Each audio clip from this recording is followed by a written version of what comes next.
ধরনের গুনাহ বা অন্যায়ের কাজে লিপ্ত হওয়া যাবে না।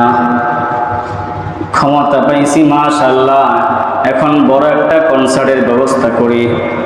বিজয় পাইছি যেহেতু এখন বড় একটা কনসার্টের ব্যবস্থা করি। যত গায়ক গায়িকা আছে, যত বড় বড় আছে, সব দিয়ে ডেকে এনে নাচ গানের আয়োজন করি। অথচ মুমিন, প্রকৃত মুমিনের করণীয় হলো সে যখন বিজয় লাভ করবে সে সব ধরনের গুনাহ থেকে নিজেকে বিরত রাখবে এবং যারা শাসক থাকবে তাদের জন্য করণীয় হলো দেশকে কিভাবে গুনাহ মুক্ত করা যায়। প্রিয় হাজিরিন, যখন যত বেশি গুনাহ বাড়তে থাকবে তত বেশি উশৃঙ্খলা, বিশৃঙ্খলা, বেবরকতি শুরু হবে। আল্লাহ রাব্বুল আলামিন নারাজ হয়ে সেই দেশের উপর বিভিন্ন ধরনের গজব, আযাব, গজব চাপিয়ে দিবেন। কথা বলেন ঠিক কিনা? এই জন্য আল্লাহ রাব্বুল আলামিন বলেন,